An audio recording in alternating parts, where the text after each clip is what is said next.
ஆண்டவரும் இரட்சகருமாகிய இயேசு கிறிஸ்துவின் ஒப்பற்ற நாமத்தில் இன்றைய தேவனுடைய வார்த்தை 1 கொரிந்தியர் 10வது அதிகாரம் 13வது வசனம். மனுஷருக்கு நேரிடுகிற சோதனையே அல்லாமல் வேற ஒன்றும் உங்களுக்கு நேரிடவில்லை. தேவன் உண்மையுள்ளவராயிருக்கிறாரே.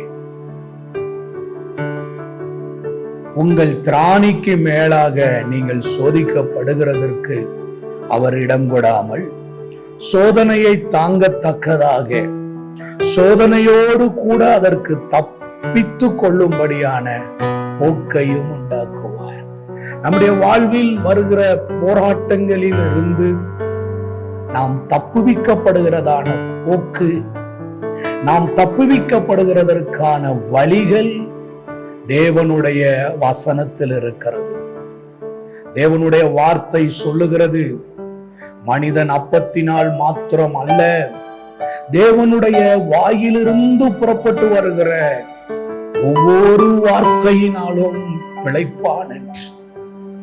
உங்களுடைய இருதயமாகிய கற்பலகைக்குள் எந்த அளவுக்கு தேவனுடைய வார்த்தைகள் எழுதப்படுகிறதோ, நீங்கள் எந்த அளவுக்கு வேத வசனங்களை வாசித்து தியானித்து அதை மனப்பாடம் செய்கிறீர்களோ, உங்களுடைய வாழ்க்கை அந்த அளவுக்கு மேன்மை உள்ளதாக இருக்கும். உங்களுடைய வாழ்க்கை வேத வசனத்திலே அதன் மேல் உங்களுடைய வாழ்க்கையை நீங்கள் கட்டமைத்து இருப்பீர்களே, ஆனால் உங்களுடைய வாழ்க்கை நீர்க்கால்களின் ஓரமாய் நடப்பட்டு அன்காலத்தில் கனியை தருகிற மரத்திற்கு ஒப்பாய் இருப்பான் என்பது மாத்திரமல்ல, அவன் செய்வது எல்லாம் வாய்க்கும் என்று சொல்லி தேவனுடைய வார்த்தை சொல்லுகிறது. இன்றைக்கு இந்த அவசர உலகத்திலே வேதத்தை வாசிக்கிற தியானிக்கிற பழக்கம் எத்தனை கிறிஸ்தவர்களிடத்தில் இருக்கிறது என்று தெரியவில்லை. இன்றைக்கு வெற்றியாகவும் மகிமையாகவும் ஆசீர்வாதமாகவும் வாழ வேண்டிய கிறிஸ்தவர்கள் கடன்பட்டவர்களாய், தரித்திரப்பட்டவர்களாய், பலகீனப்பட்டவர்களாய், சத்துருவை எதிர்ப்பதற்கு திராணி பலன் அற்றவர்களாய் இருப்பதற்கு காரணம் வேதத்தை வாசிப்பது, தியானிப்பது என்பது இன்றைக்கு எத்தனை தேவ மனிதர்களிடத்தில் இருக்கிறது. வேத புத்தகம் நம்ம கைகளில் கொடுக்கப்பட்டதனுடைய நோக்கம் என்ன? அதை ஆலயத்திற்கு ஞாயிற்றுக்கிழமை எடுத்து செல்வதற்காக கொடுக்கப்பட்டதா? இல்லை. வேத வார்த்தை நம்முடைய கால்களுக்கு தீபமும் நம்முடைய பாதைக்கு வெளிச்சமுமாய் இருக்கிறது. தீபமும் வெளிச்சமுமாய் இருக்கிற வேத வார்த்தையை தியானித்து தன் வாழ்க்கையை கட்டமைத்து கொள்ளுகிற ஒரு மனிதன் தன்னுடைய வாழ்க்கையில் ஒரு நாளும் அவன் இடரல் அடைந்து போகவே மாட்டான்.